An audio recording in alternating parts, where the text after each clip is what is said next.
Slay the Gods, episode 50. Untuk melihat video selengkapnya, sahabat bisa kunjungi playlist yang telah Sabta Novel sediakan. Yuk mari, kita berimajinasi bersama dan masuk ke alur ceritanya.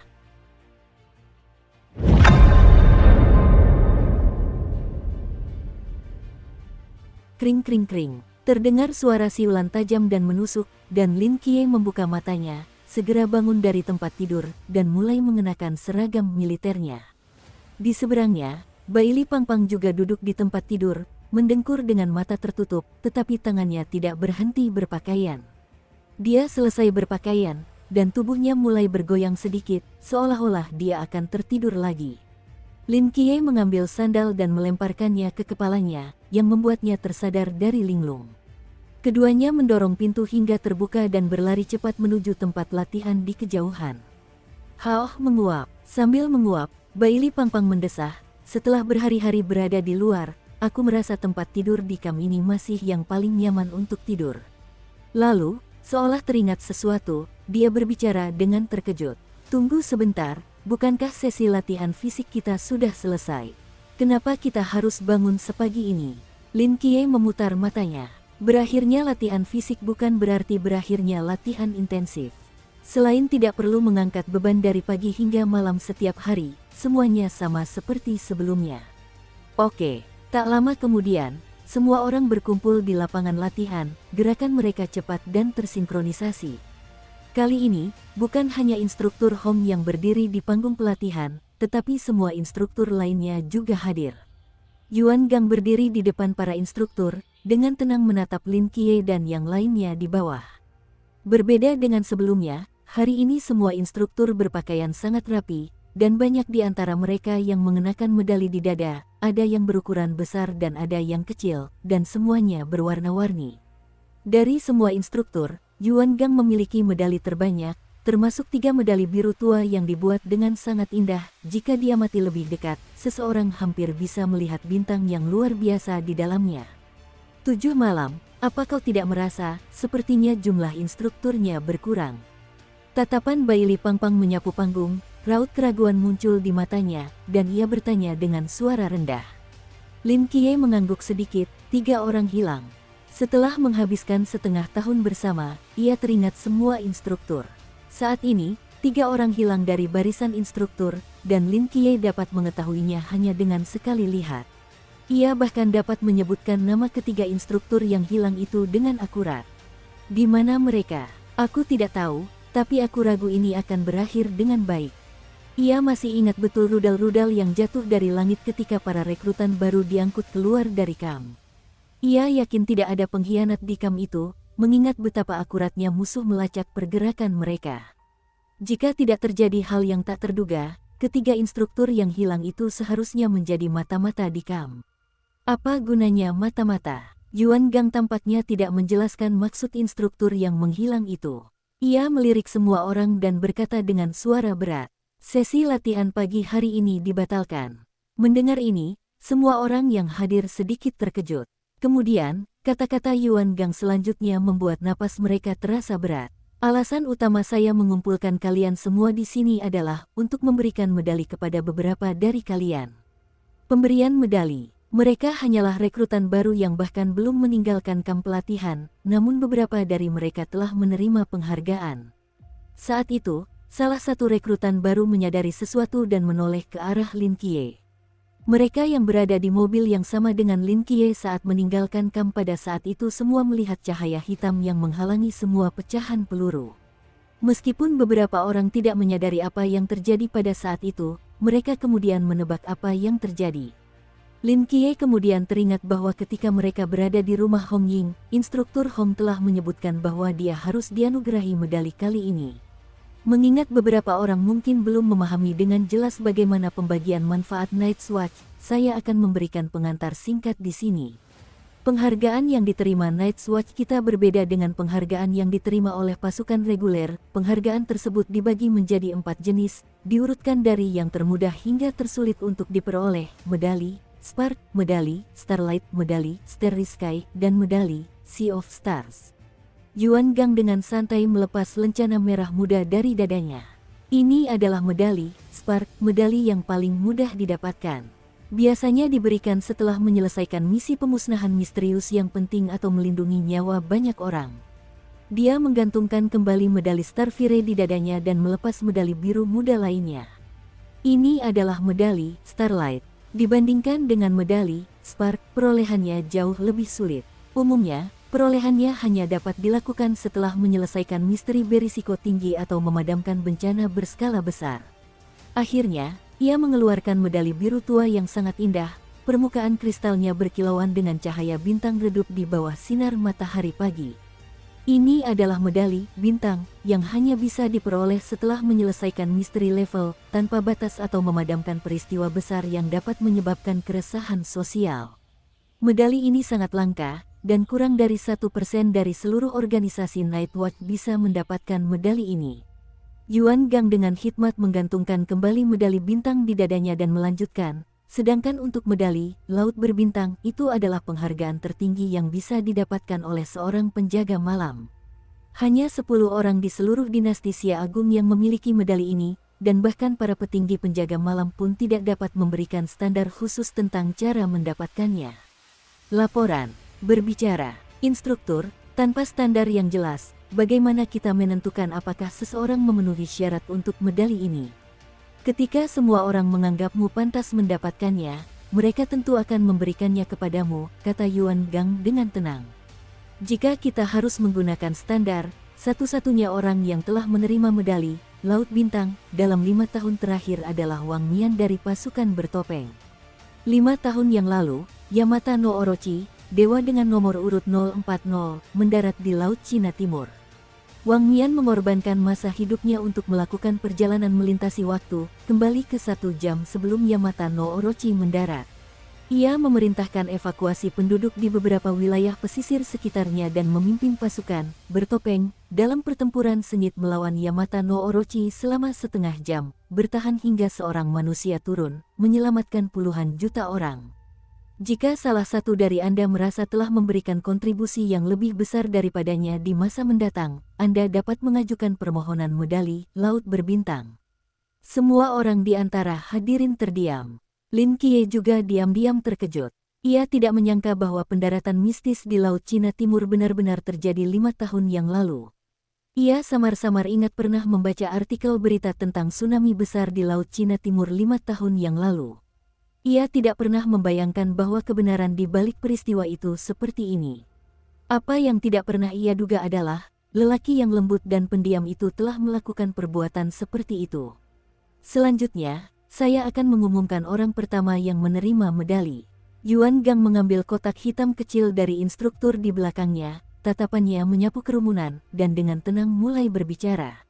Lin Qiye bertindak tegas selama serangan rudal tersebut, menyelamatkan lebih dari 50 rekrutan baru dan menjaga masa depan Nightwatch. Ia kemudian melukai wanita ular dari gereja dewa kuno dengan parah, dan bertempur bersama skuad 136 untuk membunuh Han Shaoyun, kursi ke-13 orang percaya. Dengan ini dianugerahi medali bintang. Medali bintang. Mendengar 4 kata ini, bukan hanya banyak rekrutan baru di bawah panggung yang terkejut, tetapi bahkan sebagian besar instruktur di atas panggung benar-benar terkejut. Ini adalah kehormatan kedua setelah medali Laut Bintang. Bahkan Yuan Gang, pemimpin kamp pelatihan, hanya memiliki 3. Lin Qiye, seorang pendatang baru yang bahkan belum meninggalkan kamp pelatihan, justru menerima medali bintang. Akan tetapi, setelah direnungkan lebih dekat, hal itu tampaknya tidak sepenuhnya tidak dapat dipahami. Mengesampingkan semua hal lainnya, fakta bahwa ia membawa pecahan rudal untuk semua rekrutan baru di BAS sudah menjamin bahwa medali Lin Qiye kali ini akan berperingkat tinggi. Penting untuk dipahami bahwa lebih dari 200 rekrutan baru di kamp pelatihan ini adalah pasukan cadangan Nightwatch dari seluruh dinasti Xia Agung. Mereka adalah tulang punggung perlindungan masa depan negara ini. Jika sesuatu terjadi pada para rekrutan ini, akan ada celah dalam suksesi Nightwatch, dan kemampuan pertahanan negara akan melemah. Dalam beberapa tahun terakhir, kekuatan misterius yang muncul di seluruh negeri semakin kuat.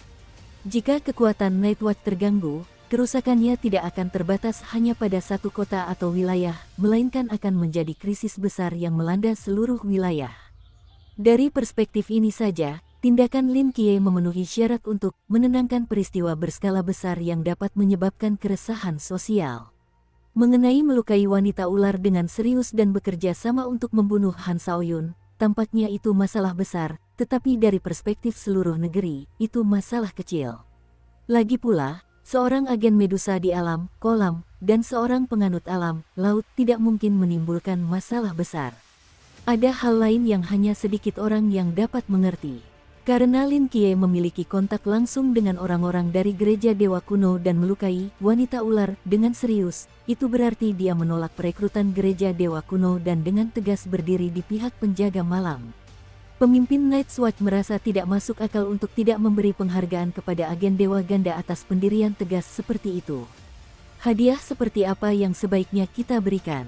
Uang atau barang berharga? Atau janji masa depan yang cerah? Terlalu sederhana, terlalu vulgar.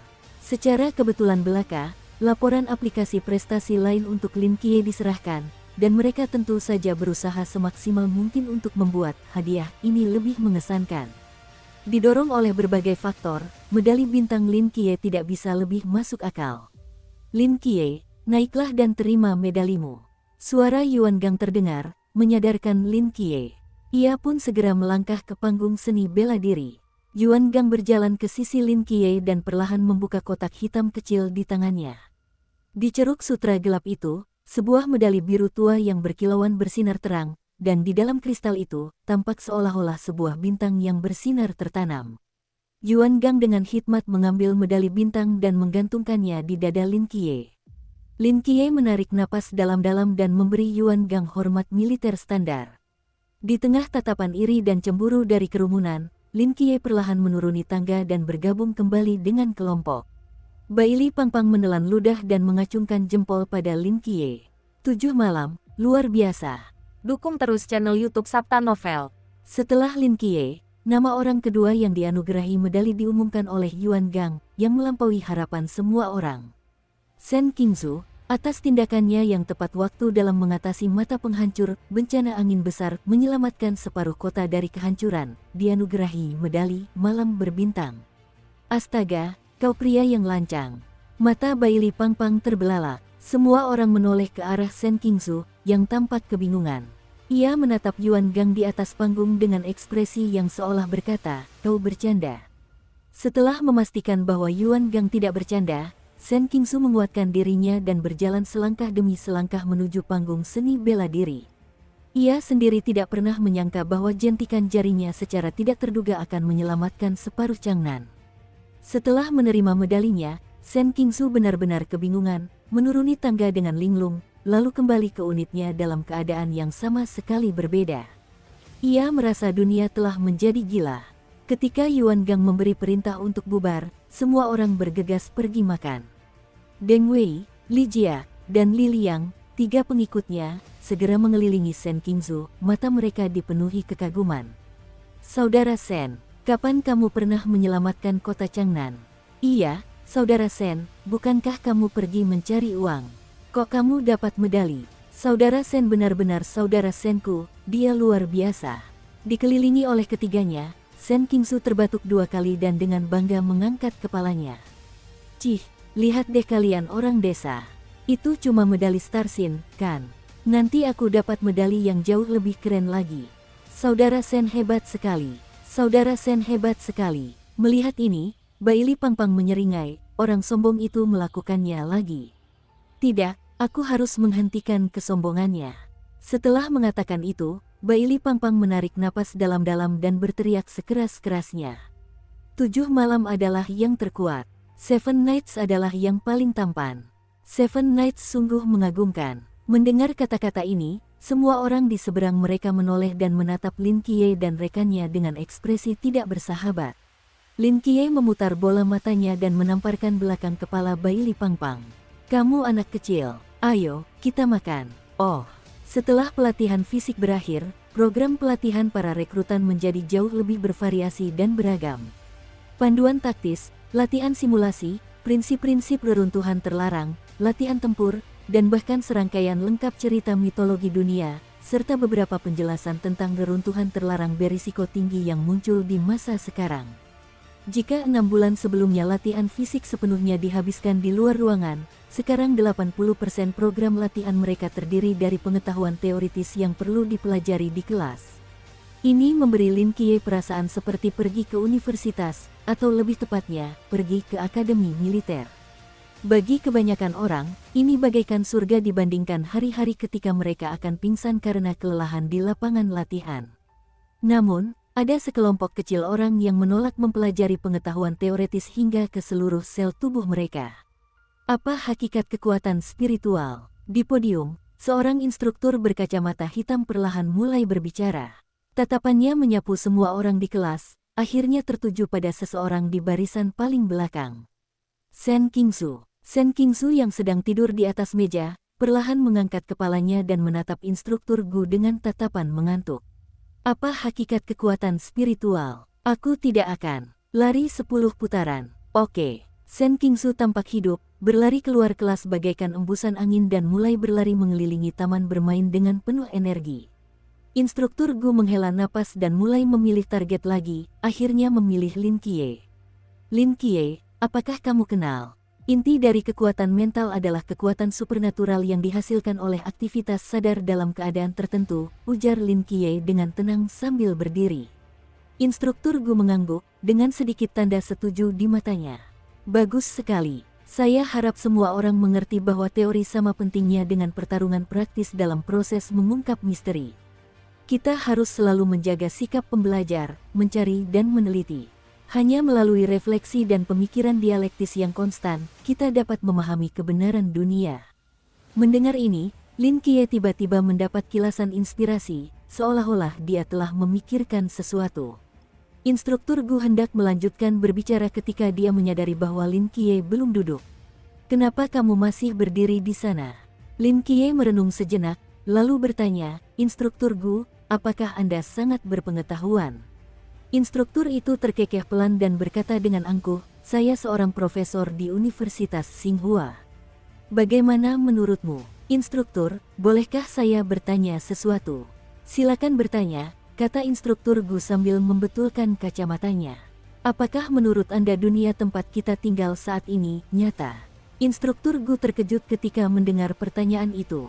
Untuk ikan yang hidup di laut dalam, untuk makhluk 2 dimensi. Lalu, apa yang membuat kita begitu yakin bahwa dunia tempat kita tinggal ini nyata? Apa itu realitas sejati, dan apa itu dunia yang nyata? Apa yang ada di luar dunia ini? Dan siapakah kita, yang diamati oleh makhluk-makhluk dari dimensi yang lebih tinggi? Lin Qiye meniru nada bicara Merlin, melontarkan serangkaian pertanyaan. Setelah ia selesai mengucapkan kata terakhir, seluruh kelas hening total. Lin Qiye menatap mata instruktur Gu dan berkata, kata demi kata. Pernahkah Anda mempertimbangkan bahwa kita mungkin diciptakan oleh makhluk berdimensi lebih tinggi? Instruktur Gu berdiri terpaku di tempatnya. Setelah jeda yang cukup lama, dia berbicara dengan ragu, saya rasa tidak.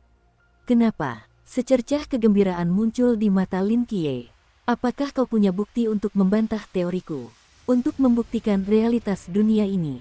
Instruktur Gu terdiam. Lin Qiye tidak pernah lupa bahwa ada orang gila di rumah sakit jiwanya yang terus-menerus mengatakan bahwa dunia ini palsu.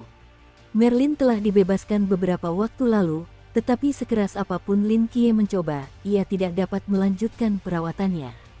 Sampai saat ini, kemajuan perawatan Merlin masih 0%. Meskipun ia tampak normal ketika tidak sedang membicarakan realitas dunia, selama ia sendirian dan tenang, ia seolah selalu tanpa sadar mulai mempelajari realitas dunia. Saat mempelajarinya, ia berubah menjadi bintang laut merah muda, berlarian liar sambil memegang jaring ikan yang tak berhasil ditangkap Li Yifei. Dibandingkan dengan ini, Nix, yang selalu duduk diam di halaman sambil berjemur di bawah sinar matahari dan sesekali berbicara tentang anak-anaknya, adalah yang terbaik dari yang terbaik. Mengesampingkan semua masalahnya, memiliki seorang penyihir hebat legendaris yang harus didukung, namun tidak mampu mengeluarkan kekuatannya dan hanya mampu menonton tanpa daya, ini membuat Lin Qiye sangat cemas. Dia jelas tidak bisa memberikan perawatan yang berguna sendirian, jadi dia hanya bisa berharap pada dunia luar. Karena instruktur Gu sangat berpengetahuan, dia seharusnya bisa membantah teori Merlin, kan? Begitu Anda mengambil langkah pertama, segala sesuatunya akan menjadi jauh lebih sederhana. Instruktur Gu menundukkan kepala, alisnya berkerut, tampak berpikir keras tentang pertanyaan Lin Qiye.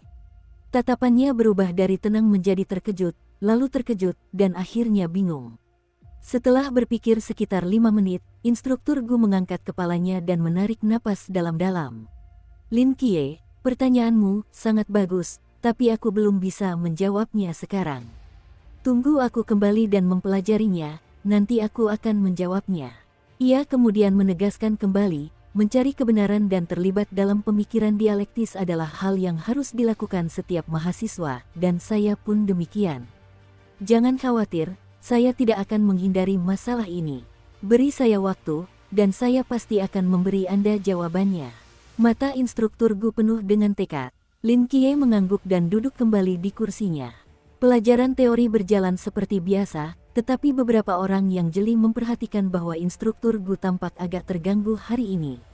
Begitu jam keluar kelas berakhir, instruktur Gu mengemasi barang-barangnya dan bergegas meninggalkan kelas, sambil menunduk saat berjalan, tenggelam dalam pikirannya. Hei, Lao Gu, kelas sudah selesai.